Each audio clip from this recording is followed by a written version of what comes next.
the Rangers, third place, won the World Series just a couple years ago. And by the way, had the best run differential in this division last year. Like them missing the playoffs, I felt like was very unlucky.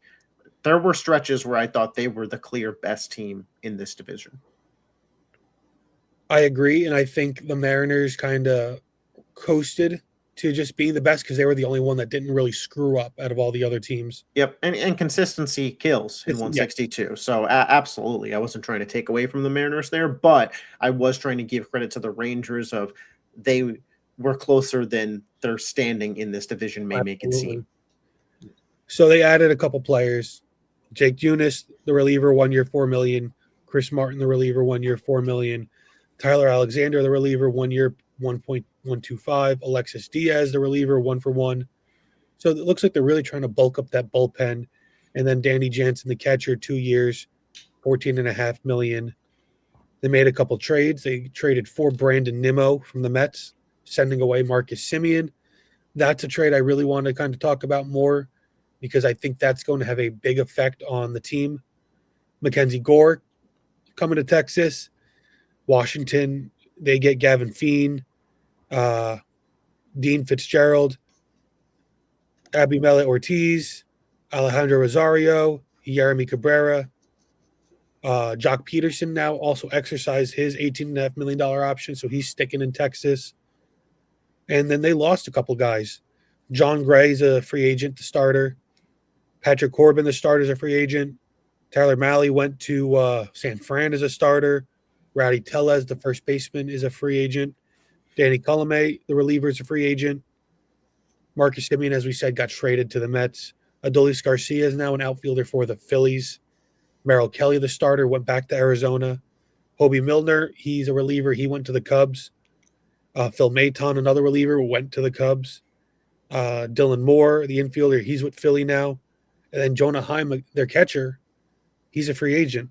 So it's a lot of different guys now on this team. It's going to be a much younger team.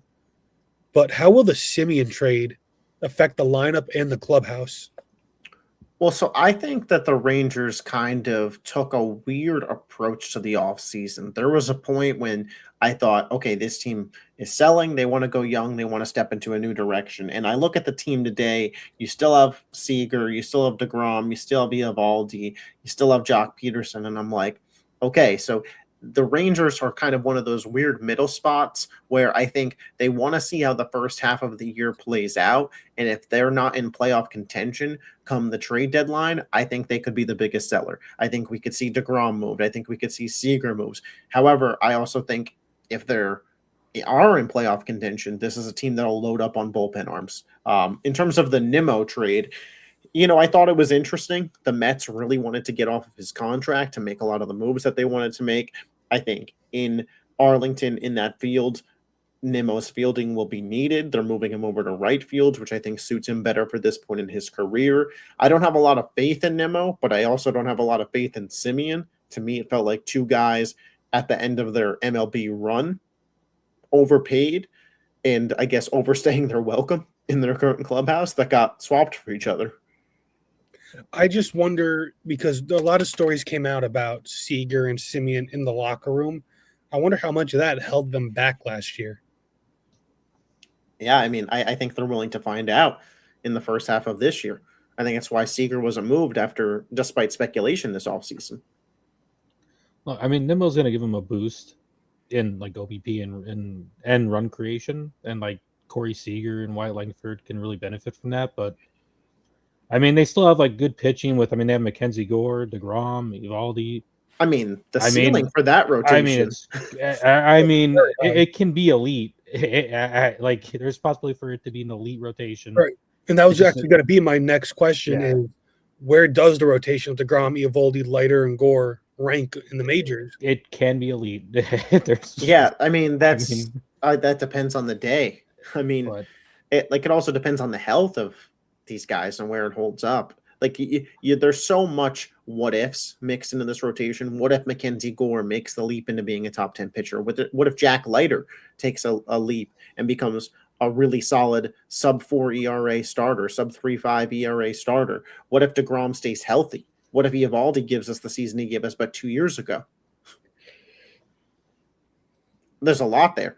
The bullpen, they brought in a lot of arms. Hopefully for them, some of them pan out. Typically, if you bring in a brand new bullpen, it means you're not in a good spot relief pitcher wise. No, that's a tough sign when you have to kind of bring in 4 new arms like that.